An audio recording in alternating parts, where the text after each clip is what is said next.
Bible readers! Welcome to TBR Deep Dive. I'm Kirsten McCloskey. And I'm Emma Daughter. We are very excited that you are with us today, and so we're going to jump right in with our first question. Let's do it. Okay, so this question comes from day 45 and really is just a general question about Leviticus, which will be very fun. So the question is this. When I read Leviticus, I get so bored and frustrated and sometimes find parts of it disgusting. Do we really need to read about all these detailed sacrifices when Jesus has already fulfilled them? So, yes. Yes, we should. Good. Okay, we should. should. We are advocating reading Leviticus. We are pro-Leviticus. Yes. Leviticus shows us why Jesus had to die, or at least part of why. So every sacrifice, every priest, every drop of blood that may gross us out is shouting one truth, that sin is serious and it's costly. Yeah. And so when we read Leviticus, we're watching this shadow or multiple shadows of the gospel take place, showing that Jesus fulfills them perfectly, as we see later on in Hebrews 10. So it's also teaching us about God's holiness and our desperate need for grace.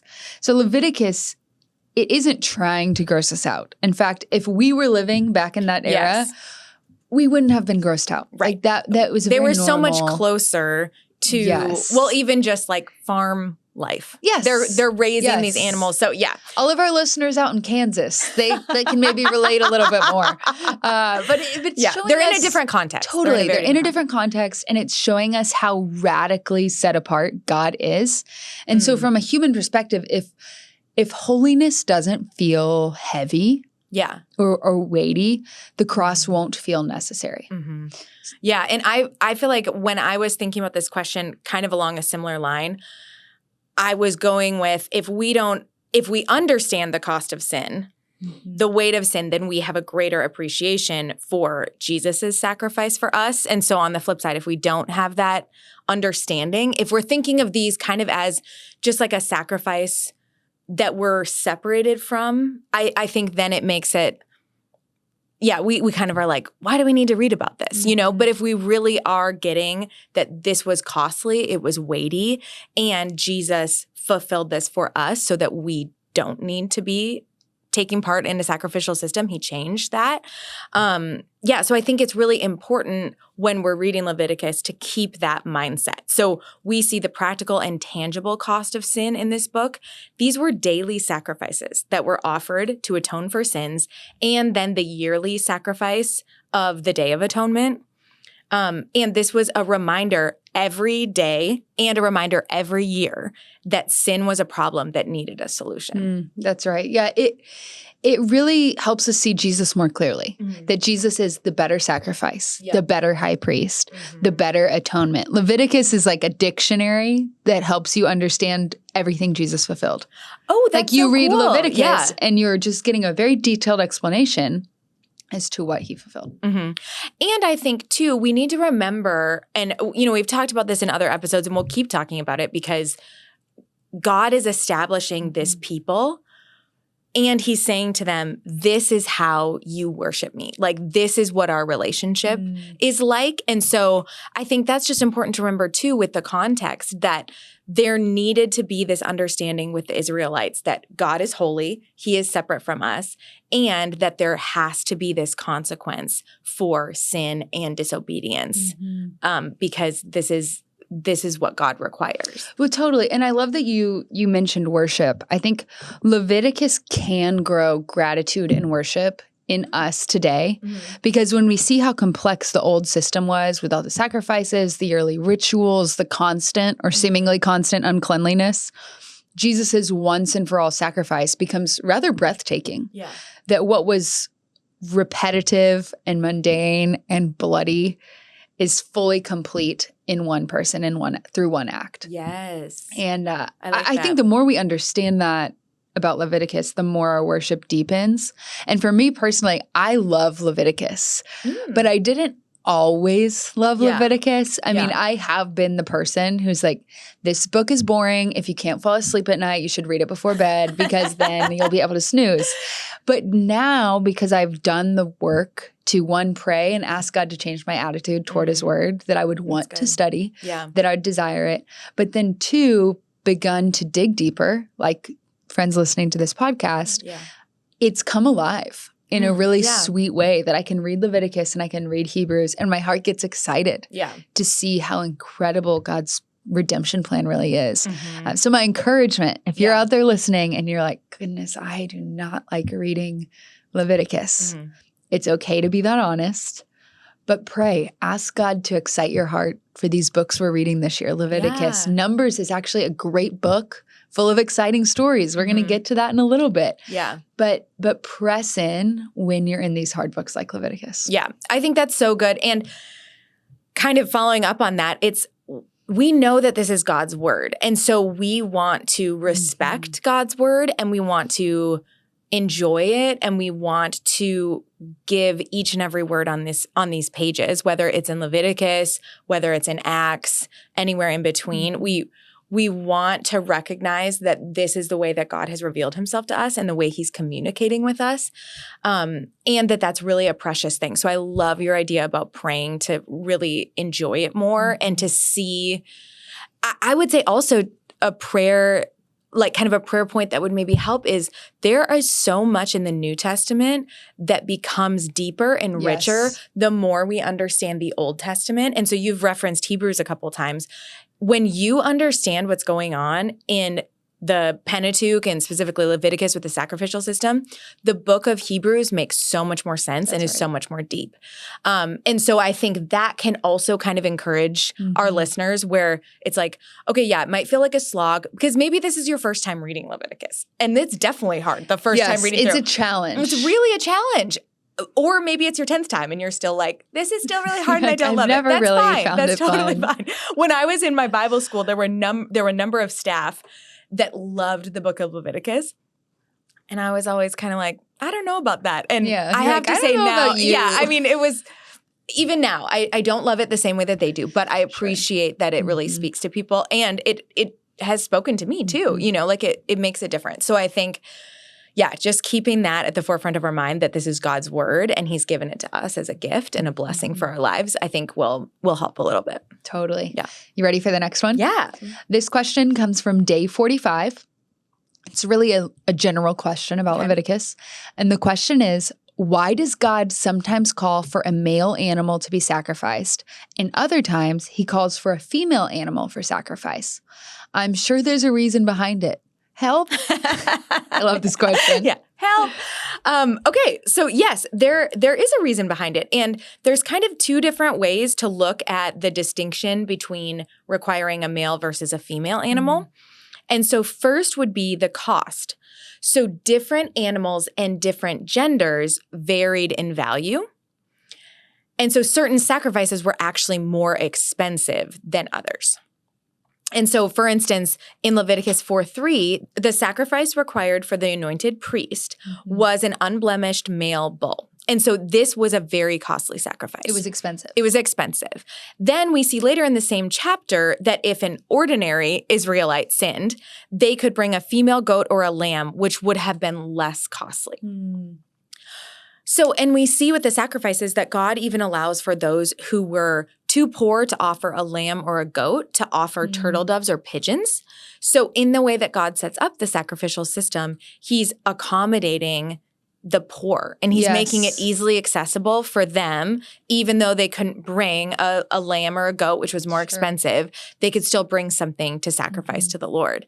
And so he made sure that it was available for all people. And what's really cool is that we actually see that in Jesus's life, we see the sacrifice that Mary and Joseph bring for Jesus when they bring him to the temple. And they actually bring the bird sacrifice. So we know that they were probably poorer. Which is just kind of an interesting way that we can see the sacrificial system played out in Jesus himself, which is amazing. The second distinction would be potentially what males and females represented in ancient Near Eastern culture. And so male animals symbolize strength, whereas female animals symbolized life. And so there could potentially be some of that in why God would choose like a male versus a female, but that is maybe a little bit less clear. Yeah, I looked into more of the symbolism behind some of these. So as I researched, I found that the type of offering often determined a symbolic weight. Okay. So the male without blemish was typically tied to offerings dealing directly with atonement, burnt offerings, the priest's sin offerings, and certain guilt offerings. And these sacrifices carried the heaviest theological symbolism. So they would have pointed to substitution, covering, and consecration. Some scholars think. Now, this view can be a little confusing because it would suggest then that the female sacrifice didn't cover, right? And so I think there's some weaknesses in this view, but that's an option. But while the emphasis wouldn't be, for some offerings, substitution, it might be symbolically fellowship. That God allowed more variety because he allowed those who are poor, those who are in varying socioeconomic classes, to still experience the blessings of atonement through sacrifice. So one view would say, hey, these offerings were better or more complete. I don't think that's right. I feel like that's kind of hard to say. Yes, that's not really where we want to be going. I agree. The other would say, hey, this is actually a picture of God's heart. That peace offerings and Thanksgiving offerings could be male or female. And these weren't about absorbing guilt. They were about enjoying restored fellowship with God. Which is such a gift. Really cool. And so the flexibility may be communicating. The flexibility being those kinds of offerings could be male or female. Maybe communicating God's heart that communion with him is accessible for all people, not just restricted to those who could afford the most expensive animals. You know, I also think it's neat to see how God built mercy and accessibility into the law without compromising holiness. So if I were to ask somebody, you know, doing a mini mic interview on the street or something, like, what adjectives would you use to describe God? Accessible probably wouldn't be at the top of anyone's list. Maybe not even in the top 5. But here in Leviticus, through these offerings and sacrifices, we're seeing that he makes himself accessible. Whether you're the poorest family or the wealthiest family, as you pointed out really well. And I like that because it kind of what we were saying before with the holiness piece is that this is not about God being like, you can't come near me. It's actually him being like, no, come near me. And making it possible for all of the people to do that. So I think 100%. Thinking of God as accessible, that is kind of a new concept. I really like that. His standards are high, but his heart is accessible. So in summary, Leviticus reminds me that God doesn't lower his holiness for anybody. He doesn't lower his standards for anyone.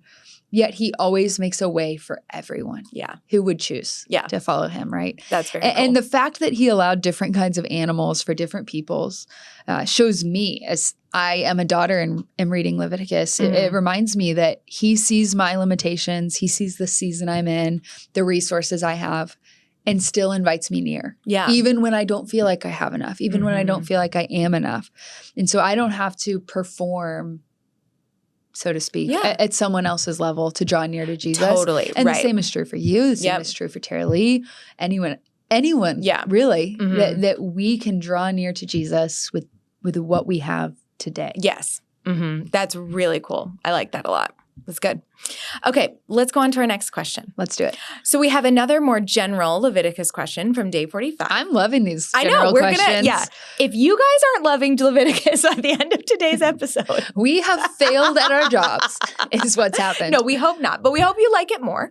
So, okay, Leviticus, general question, can you give me more info on the 5 types of offerings and what they're for?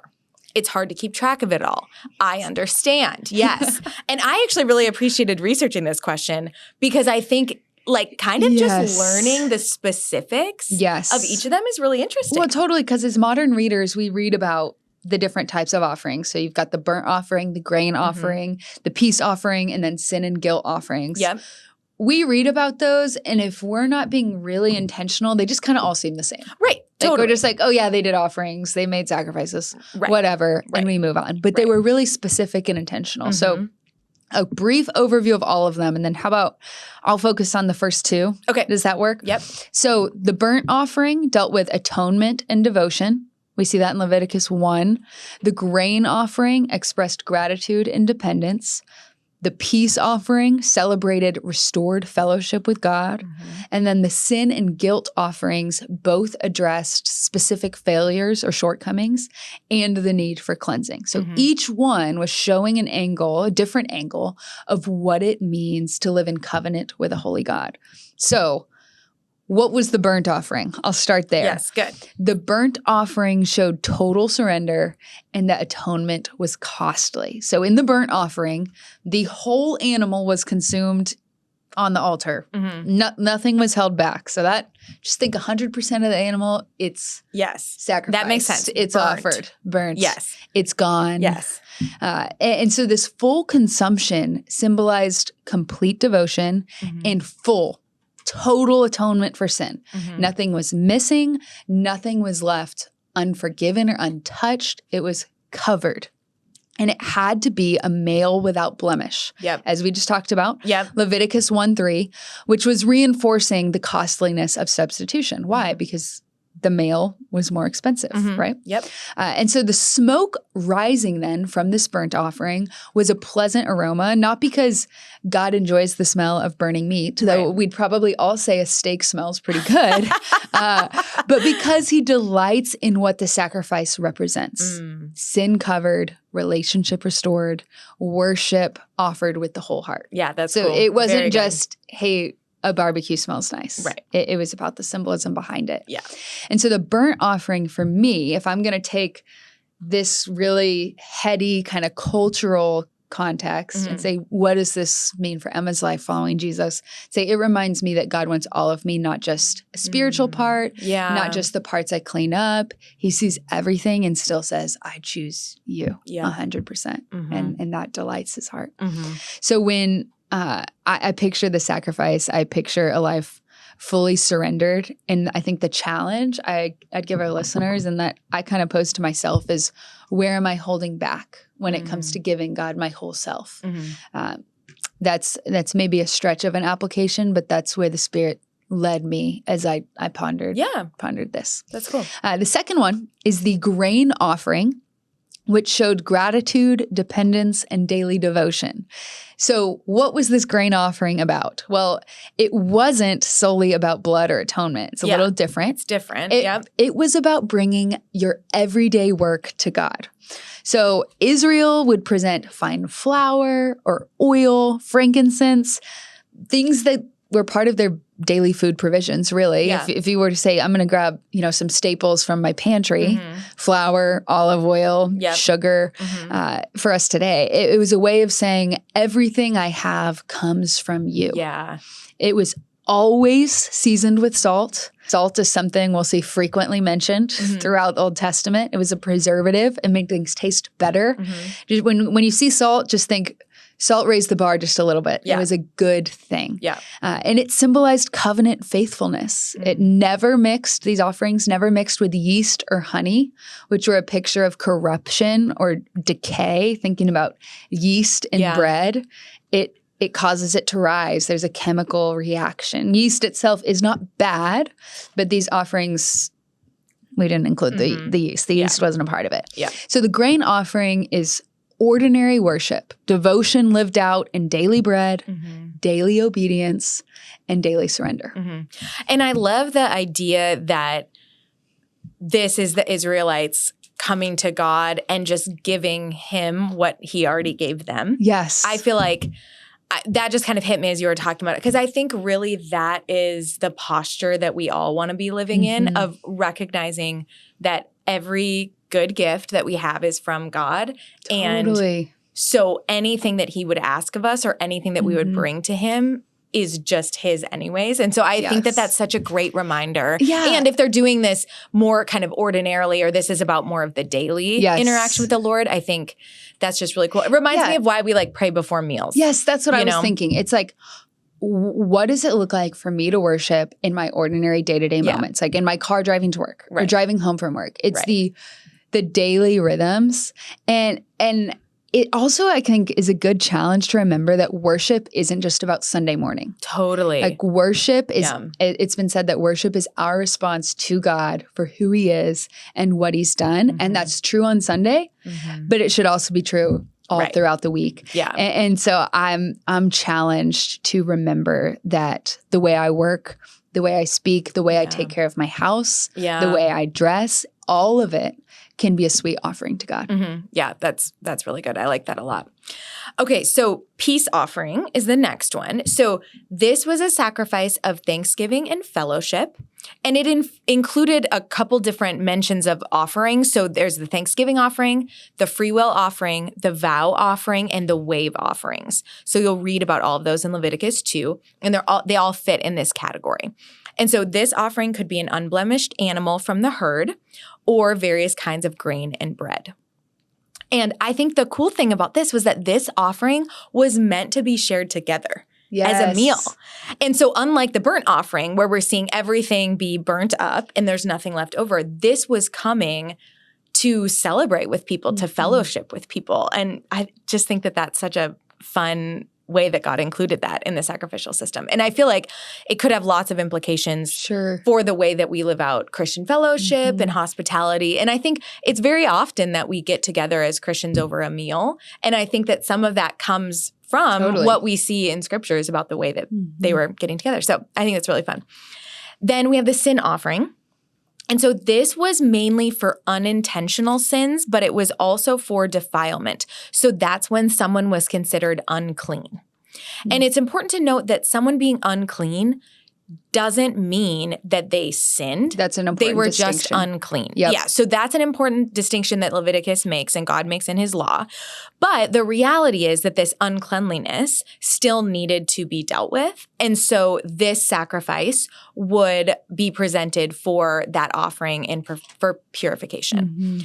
This could be a young bull, a male goat, a female goat, a dove or a pigeon, or 1/10 of an ephah of fine flour. Lots of options there. There was lots of options.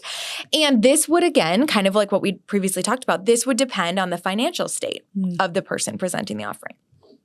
And then finally, we see the guilt offering. And so this could also be called a trespass offering. So in this case, guilt doesn't necessarily refer to what we might think of as a guilty conscience. It's actually deeper than that. This offering was something owed to God because of sin. And so when the Israelites were guilty of sin, they needed to present this to the Lord. And this offering was always a ram. Always. Always a ram. So in summary, we've got the burnt offering, which dealt with atonement and devotion, that covering of sin. The grain offering, which expressed gratitude and dependence, the daily worship. The peace offering, which celebrated restored fellowship. And then the sin and guilt offerings were addressing specific failures. Yep. So good. And we know, and we've already even spoken about it in this episode, but these offerings are meant to remind the Israelites of their need for atonement, their need for the Lord, their dependence on God. And we don't sacrifice anymore because Jesus was the ultimate sacrifice for all of us. And his sacrifice was one and done. And it covered all sins for all time, past and present. And so I am so thankful that we don't live under this system anymore, but I'm also really thankful to have a better understanding of what that was like for them and what it was pointing forward to. Absolutely.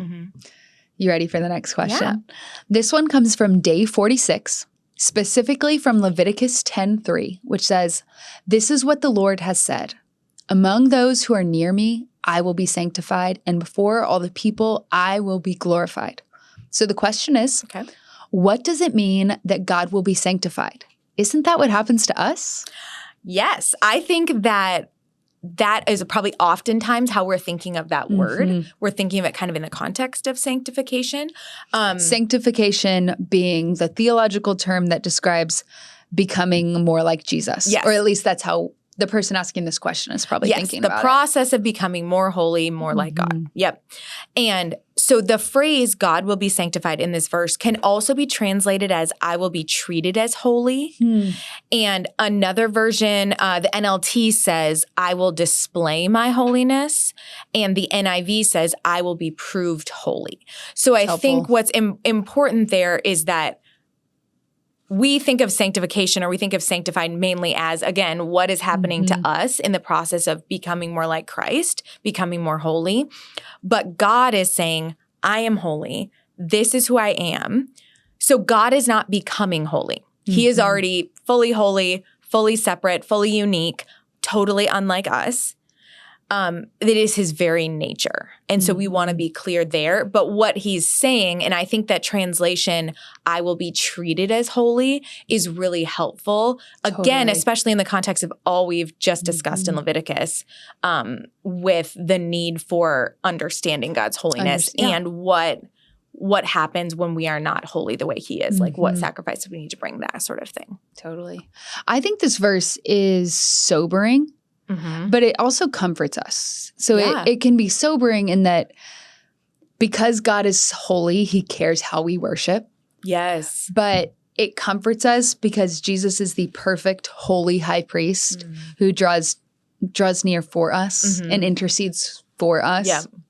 And so we don't have to fear this really holy God who's going to continue to reveal to us just how holy he is. Yeah. Instead, we can trust him, we can draw near and worship him with grateful obedience. So as I think about responding to this idea that God's holiness will be shown, it really makes me think about how I approach him. Yes. Well, and because I think when you're saying we don't need to fear him, yes, that's right. But also we do fear God. Right. There's that healthy fear of the Lord that reverence. I think is really based on this reality that God is other, God is holy and distinct, and that we are not. Yes. And that we have fallen short. Yes. And that there is a problem there. Yes. So I think another way to say that would be I don't get to come to God on my own terms. So what I mean by that is my prayers, my worship, my leadership, my choices, they should reflect that I believe that he is weighty, worthy, and holy, set apart. Yep. They shouldn't be careless or selfish. Yes. Yes. I think that's such a good point. And he's in this, God is reminding the Israelites, okay, you need to treat me holy. You need to respect me. You need to honor me. You need to understand that I am sovereign. I'm over everything. And so this is God's world.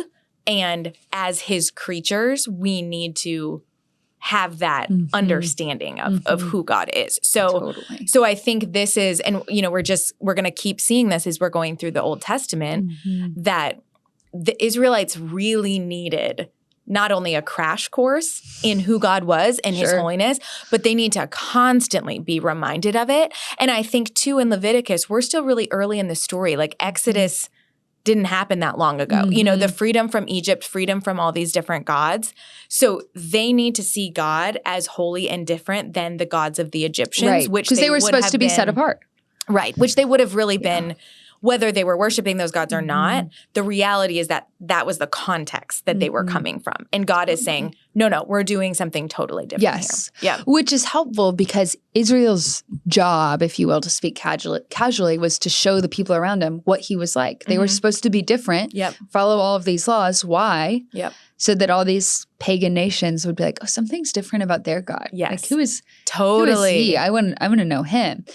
And for us today, a similar principle is true, that our lives should put God's holiness and goodness on display rather than cause confusion. Now, we don't do that perfectly, but God will be sanctified. He will be shown holy one way or another. Yes. Whether I'm doing a great job obeying or I'm disobeying, because he is God. So I want to make sure that I'm constantly just checking my heart and asking the Spirit to lead me and help me discern, is my life or are my decisions or even my private moments, like what you do when no one's looking, are those moments showing that I believe God is holy?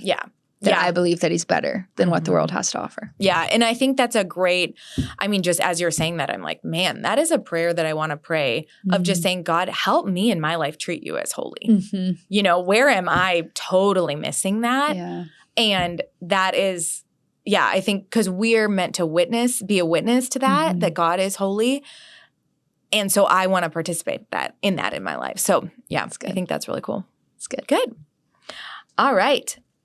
Shall we go on to our next question? Let's do it. Okay. This question comes from day 46 and in Leviticus 10. So this is where we see Nadab and Abihu. So let me read the question and then we'll do a summary of kind of the story that we're coming from. So we have, the question is, Nadab and Abihu make one mistake and they were killed for it. Why does God seem so harsh here? How am I supposed to see God as loving when Leviticus feels so strict? And so let me just give a quick summary of where this is coming from. So we have Nadab and Abihu, who were the sons of Aaron, and they approached God in the tabernacle and they offered unauthorized fire. And so they were worshiping God in a way that was not the way that he had commanded them to. So in response, God sends fire from his presence and they die instantly. And so showing really, and we'll get into this more as we talk about it, but showing that holiness and obedience are a big deal and they matter in the way that Israel is worshiping God. And this chapter ends with God reaffirming that those who draw near to him must treat him as holy and honor him before the people. And that was that question that we just answered too. God will be treated as holy is coming from this section as well. So why does he seem so harsh, and how can we see him as loving when Leviticus seems so strict? I think that's a valid question. Absolutely. After reading this story or reviewing this story. And the first, I think, principle that comes to mind for me is that God's holiness isn't cruelty, it's reality. And so this isn't about God being harsh, it's about actually God being really holy and just. So these guys, they weren't making a small accident. They were deliberately violating God's incredibly clear instructions inside the holiest place on earth. Right. So we're talking about an extreme action marked by disobedience. It reeked of disobedience. And and rebellion. Yeah, and really rebellion. Against what God had said. So when you're that close to God's presence, you're doing that in this holy place. Obedience is not optional. Like his holiness isn't harsh. It's who he is. And you're encountering the presence of the holy God and choosing to disrespect, to disobey. And so the closer the nearness, the higher the accountability is what we're seeing here in this context. So God was actually protecting his people, not punishing them at random. Now that may seem a little bit counterintuitive at first. How could he be protecting them? But these two priests, they were responsible for leading all of Israel to worship. Right. So if this is a really big deal. Yes. If your leaders are making this type of terrible decision, you don't want them to be your leaders. Right. You really don't. And so if God allowed his priests to treat his presence casually or invent their own forms of worship, the entire nation is in danger. Yes. Like the ship is sinking if that's what's going on. So God is saying, hey, don't play with fire. Literally. My holiness is real and I'm going to protect you. I'm going to keep you safe. So I think the strictness here in Leviticus, the strictness is preparing us to see the grace of Jesus. That if Leviticus doesn't feel weighty, the cross would not feel as wonderful, that we are now met with the grace and mercy of Jesus. And so the holiness that consumed these guys is the same holiness that Jesus bore in our place when he was on that cross. He was still this holy God. So Leviticus is showing us the standard and Jesus is the substitute because we deserve that death. We fall short. We disrespect God. We disobey. And thank goodness we have a better high priest who has taken the punishment that we deserve. Yeah. And I think setting it up as Leviticus was setting that standard is so important. And again, not to sound like a broken record, but I think it's really important as we're in these key books of the Old Testament that the whole rest of the Old Testament is going to jump off and be referencing back to that God is establishing his people. He's establishing the way that they are meant to interact with him. He's establishing them as a nation and what that's going to look like. And he is taking the Egypt out of them. So I feel like in this instance with Nadab and Abihu, we are seeing them be like, oh, well, God maybe said these ways that we need to worship, but like we are the priests. We're going to kind of do whatever we want. And so it is so important for God to set that standard and to be very clear about, no, this is not, you, Israel, are not meant to worship me the way that you see these other nations, including the nation you came from in Egypt, the way that those people are worshiping their gods. This is something we are going to see all throughout the Old Testament. And so God is establishing that here. He's saying, this is how you worship me. And if you don't, there has to be some sort of consequence for that because God made it very clear. He made it clear and because he's holy. Yeah. And I think an important distinction is that his holiness isn't the opposite of love. Oh my goodness. It's the reason. Say that again. His holiness isn't the opposite of love. Yep. It's the reason why his love is so astonishing. So when we read Leviticus, we see his holiness really clearly. And that sometimes causes us to miss his love. Yeah, because for some reason we can't, it's really hard to hold those together. But they go together. Yeah. And so this God who consumed these guys with their fire is the same God who sent his son so that you and I could safely draw near. Yes. Yeah. To our holy God. Right. And it's the same God who provided the Day of Atonement for his people to cleanse all their sins, all the nation's sins. You know, like we are seeing in this is God's love because God wants to be with his people. That's right. And so I think it is so important in these stories. It's important to recognize how these stories, you know, how we're interacting with them. Sure. So thank you for the honesty of this question and being like, this makes me really uncomfortable. You know, I don't know what to do with this. You need to do that as you're wrestling through Approach the scriptures honestly. Because there's going to be many more of these. So buckle up. You know, there's going to be other times where you're going to also feel this way. And I just think back to what Tara Lee says about her first walk through the Bible when she was like, I was looking for myself. And so I didn't really like the God that I saw. But then as she goes through it again and again in looking for God, that's where we're really seeing this God that is full of love, full of mercy, full of justice, holy. You know, these are all these things that we need to keep together. And so I think these stories that kind of make us fearful or cringe or just whatever the emotion of, or question and really wrestle with like, wait, I have this one view of love. And I think that's what's important for us too, is that we need to make sure that our view of love is God's view of love. God's view of love is not ours. Ours needs to be his. And so I think a story like this helps us kind of wrestle through that. And it's hard. It's definitely hard. So don't give up when stuff like this comes up and it feels a little bit uncomfortable. But I think we just have to hold that tension of God's holiness, his love, his justice, his mercy. Those are all interacting at all times. Yeah. That's right. Yep. Well, Kirsten, I think we're out of time. Yeah. You feel good? Yeah.